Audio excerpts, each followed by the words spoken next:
Jadi ini kaidah yang penting sekali jamaah sekalian. Ada seorang istri mengatakan, aku udah capek mas, aku udah capek beb, aku udah begini, aku udah begini, aku udah begini. Hati-hati.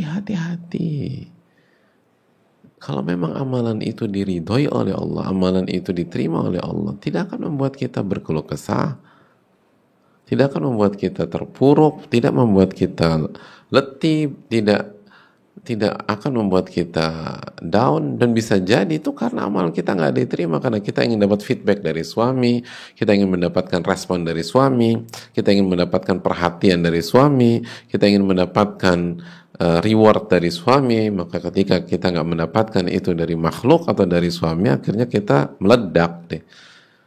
Sebenarnya bukan meledaknya kita, bukan karena suami kita tidak memberikan respon, nggak memberikan reward, nggak memberikan perhatian.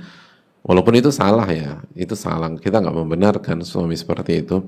Tapi meledaknya kita bukan karena beliau, meledaknya kita karena kita hanya fokus beramal dan lupa menjaga amalan itu sendiri. Akhirnya amalan kita tidak ikhlas. Amalan kita tidak karena Allah, amalan kita hanya terpaku pada respon suami, reward dari suami, feedback dari suami, perhatian dari suami, bulanan dari suami, hadiah dari suami. Maka ketika kita merasa kita sudah optimal, sudah maksimal, semua pekerjaan selesai, semua pekerjaan kelar, lalu suami tidak menambah bulanan kita, suami kita nggak memberikan hadiah, bahkan ucapan terima kasih sekalipun dia lupa, disitulah kita meledak, hadirin. Bahkan mungkin jangankan memberikan reward atau memberikan perhatian, justru dia sibuk atau suami kita sibuk dengan kerjaannya, bahkan di sebagian kasus terindikasi ada pihak lain, dan disitulah membuat banyak istri meledak, marah, emosi, merasa nggak dihargai. Bahkan bukan hanya nggak dihargai, semua kerja kerasnya, semua upayanya, semua amal solehnya merasa dikhianati oleh suaminya. Pertanyaan, kalau kita benar-benar menjaga amal kita, kita jaga keikhlasan, adakah amal yang dikhianati? Gak mungkin. Karena yang berpeluang mengkhianati kita adalah manusia. Yang berpeluang mengkhianati kita itu makhluk. Ya, itu berpeluang mengkhianati kita. Teman kita berpeluang mengkhianati kita. Sahabat kita bisa jadi mengkhianati kita. Saudara bisa aja mengkhianati kita. Bahkan suami kita bisa mengkhianati kita. Istri kita bisa mengkhianati kita.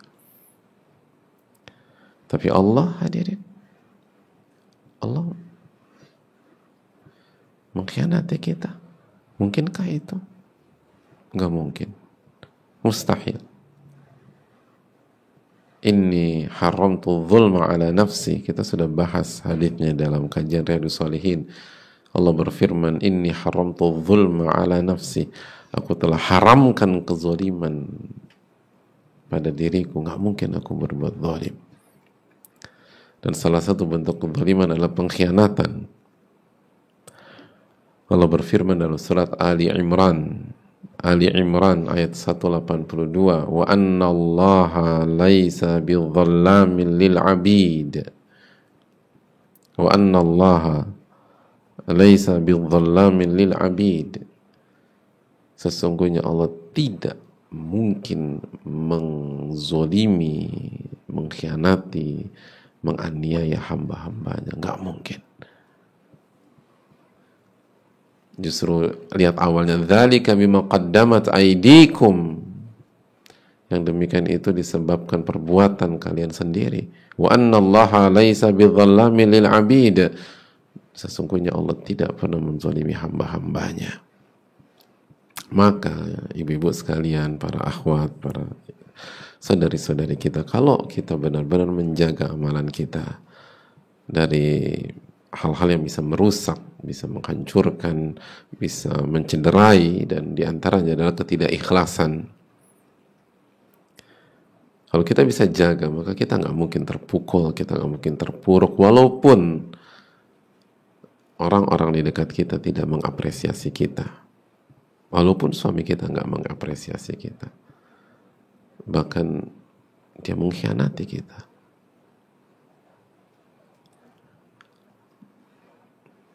Karena kita lakukan ini semata-mata untuk mencari ridha Allah Tabaraka wa Ta'ala.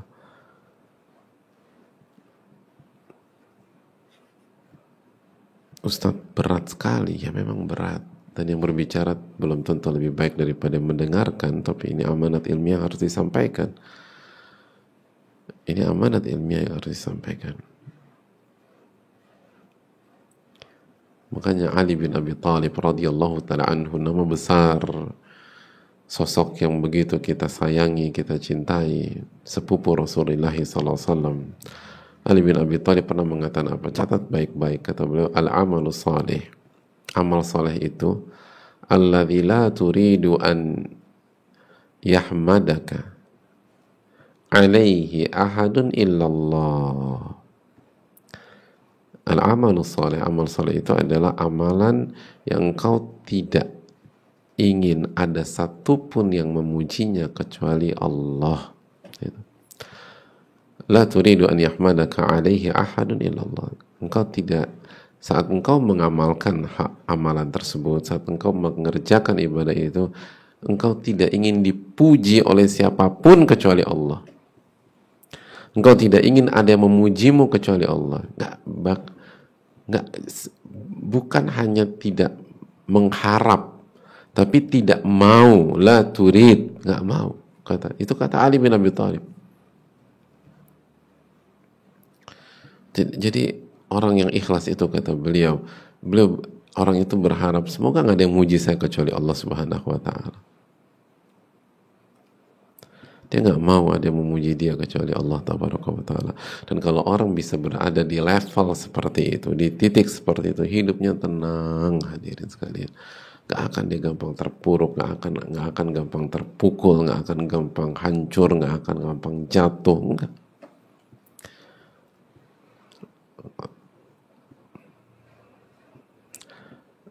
Mbak, kok mbak bisa tenang begitu padahal suami mbak gak pernah muji mbak?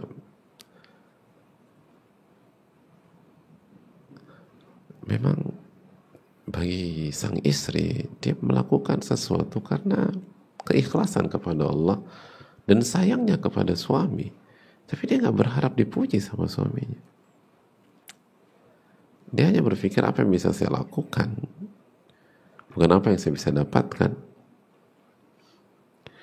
Dan yang dia lakukan itu semata-mata mencari wajah Allah Tabaraka wa Ta'ala. Itu yang membuat kita akan tenang di dunia dan di akhirat, ibu-ibu sekalian. Dan itu parameternya bukan sebatas beramal, tapi parameternya bagaimana amal itu terjaga dari segala hal yang bisa merusak amal itu, membatalkan amal tersebut. Dan ini yang harus jadi poin kita dan konsep kita, prinsip hidup kita. Bukan hanya sekedar melakukan sesuatu, tapi bagaimana amalan yang kita kerjakan itu diterima sama Allah dan terjaga, gak hancur. Dan terus kita dijaga.